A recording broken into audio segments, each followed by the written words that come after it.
44 கொடூர காயங்கள் இருக்கு என்பதை அவர் குறிப்பிட்டு அதிர்ச்சி அடைந்தார்.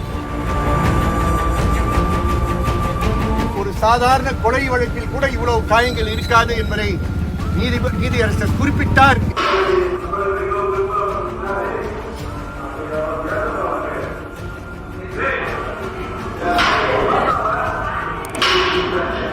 அவருக்கு தண்ணி கூட கொடுக்காமல் அவர் கண்ணிலும் வாயிலும் மிளகாப்பொடியை தூக்கி போட்டார்கள் என்பதையும் குறிப்பிட்டோம்.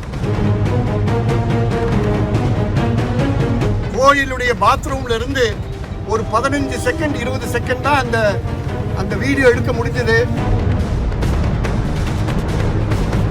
மிக கொடூரமான சித்திரவதை நடத்தினார்கள் என்பதை நீதிபதி கேட்டு ஆவேசப்பட்டு வருத்தப்பட்டு தன்னுடைய ஆணையில் குறிப்பிட்டிருக்கிறார். திருப்புவனத்தில் காவலில் எடுக்கப்பட்டு கொடூர சித்திரவதையால் ஒரு ஸ்பெஷல் டீம் மூலமாக கொலை செய்யப்பட்ட அஜித் சார்பாக பல அமைப்புகள், பல இயக்கங்கள், பல வழக்கறிஞர்கள் எல்லாம் இணைந்து உயர் நீதிமன்றத்தை நீதி கேட்டு எல்லோரும் மனு செய்தோம். ஆகவே பேசுவது அனைவர் சார்பாக பேசுகிறோம். நீதியரசர் அவர்கள் 27ஆம் தேதி சென்ற மாதம் 27ஆம் தேதி நடந்த சம்பவம், காவலில் இரவு முழுவதும் 27ஆம் தேதி இரவும் 28ஆம் தேதி காலை விடியங்காலை நாள் முழுவதும் திருப்புவனத்தை சுற்றி இருக்கக்கூடிய ஒரு 4 பகுதிகளுக்கு கூட்டிச் சென்று மிக கொடூரமான சித்திரவதை நடத்தினார்கள் என்பதை நீதிபதி கேட்டு ஆவேசப்பட்டு வருத்தப்பட்டு தன்னுடைய ஆணையில் குறிப்பிட்டிருக்கிறார்.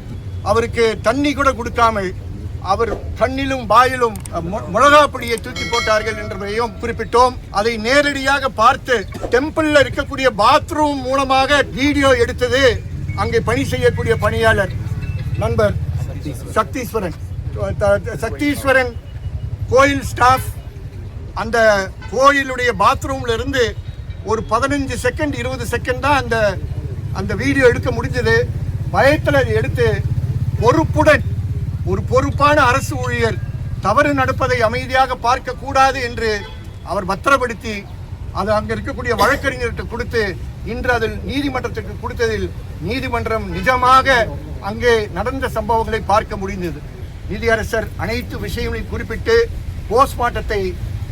போஸ்ட்மார்ட்டம் சர்டிபிகேட் டீன் கொண்டு வரவில்லை, கொடுக்கவில்லை என்ற புகாரின் காரணத்தினால் அவரை வரவேற்று அவரிடமிருந்து சீல்டு கவரில் போஸ்ட்மார்ட்டம் பிரிலிமினரி சர்டிபிகேட்டை வாங்கி ரிப்போர்ட்டை வாங்கி அதில் 44 கொடூர காயங்கள் இருக்கு என்பதை அவர் குறிப்பிட்டு அதிர்ச்சி அடைந்தார். ஒரு சாதாரண கொலை வழக்கில் கூட இவ்வளவு காயங்கள் இருக்காது என்பதை நீதியரசர் குறிப்பிட்டார் என்பதை குறிப்பிட விரும்புகிறேன். அது முடிந்த பிறகு இறுதியாக தன்னுடைய அரசு தரப்பு முழுமையாக இது